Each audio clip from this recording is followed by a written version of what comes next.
Hello little foodies, welcome to Teja food. మనం ఈరోజు చేసుకోబోతున్న special gobi fried rice ఇంట్లోనే ఈజీగా, టేస్టీగా, స్పైసీగా ఎలా తయారు చేసుకోవాలో తెలుసుకుందామా? పదండి. ముందుగా నేనైతే కాలీఫ్లవర్ని ఇలా చిన్నగా తరిగి వేడి నీళ్ళల్లో వేసి తీసుకున్నాను అనమాట.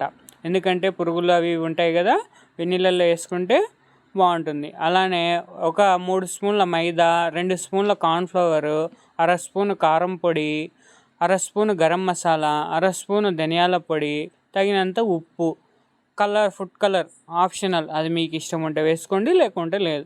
ఇవన్నీ వేసుకొని బాగా కలుపుకోండి. మిక్సింగ్ బౌల్లో వేసుకొని ఇవన్నీ బాగా కలుపుకోండి. కలుపుకున్న తర్వాత కొద్దిగా నీళ్ళు పోసుకుంటూ బాగా కలుపుకోండి. మనం గోబీకి ఎలా చేసుకుంటామో అలా ఆ విధంగా మొత్తం ఇలా నీళ్ళు కొద్దిగా పోసుకుంటూ, మరీ ఎక్కువ నీళ్ళు పోసుకోకుండా ఇలా పోసుకుంటూ ఈ కన్సిస్టెన్సీలో కలుపుకోవాలన్నమాట. కలుపుకున్న తర్వాత డీప్ ఫ్రైకి ఒక కడాయి పెట్టుకొని అందులోకి ఆయిల్ పోసుకొని బాగా వేడెక్కిన తర్వాత ఈ గోబీనన్నిటిని వేసుకొని మీడియం ఫ్లేమ్లోకి పెట్టుకొని బాగా కొంచెం క్రిస్పీగా ఇలా వేయించుకోవాలన్నమాట. మీడియం ఫ్లేమ్లోకి పెట్టుకొని మొత్తం వేయించుకోవాలి. ఈ నూనెలో ఎన్ని పడతాయో అన్ని మాత్రమే వేయండి, ఓవర్గా వేసుకోవద్దండి, ఎందుకంటే సరిగ్గా కాలవన్నమాట. ఎన్ని పడతాయో అన్ని మాత్రమే వేసుకోండి. ఇలా వేయించుకొని మొత్తం అన్నీ పక్కకు పెట్టేసుకోండి. బాగా ఇలా వేయించుకొని పక్కన పెట్టుకోండి.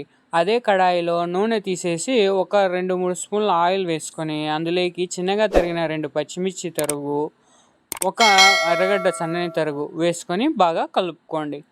కలుపుకున్న తర్వాత మనం ఫ్రెష్గా రుబ్బి పెట్టుకున్నటువంటి అల్లం వెల్లుల్లి పేస్ట్ 1 స్పూను వేసుకోండి. అలానే కొంచెం కరివేపాకు వేసుకొని కలుపుకోండి.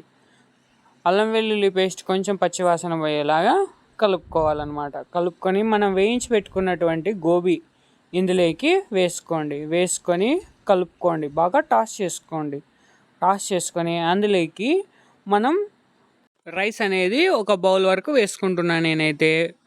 దీంట్లోకి ఇంకా స్పెషల్గా కావాలంటే బాస్మతి రైస్ కూడా వేసుకోవచ్చు.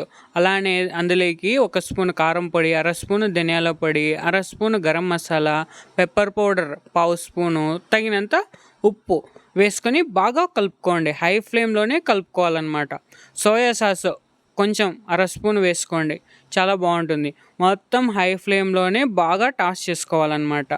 అంతే అండి, ఇంట్లోనే టేస్టీగా, స్పైసీగా గోబీ ఫ్రైడ్ రైస్ రెడీ. ఆఖరణ కొంచెం కొత్తిమీర జల్లుకొని దించేసుకోండి. అంతే అండి, ఎంతో టేస్టీగా, ఈజీగా, క్విక్గా ఇంట్లోనే గోబీ ఫ్రైడ్ రైస్ రెడీ. ఇలా మీరు కూడా ఒకసారి ట్రై చేసి చూసి ఎలా వచ్చిందో కామెంట్ చేయండి. ఈ వీడియో కనుక నచ్చినట్లయితే మన ఛానల్ని అయితే తప్పకుండా సబ్స్క్రైబ్ చేసుకోండి, షేర్ చేయండి, లైక్ చేయండి, కామెంట్ చేయండి. మరొక వీడియోతో మళ్ళీ కలుద్దాం. Thank you for watching.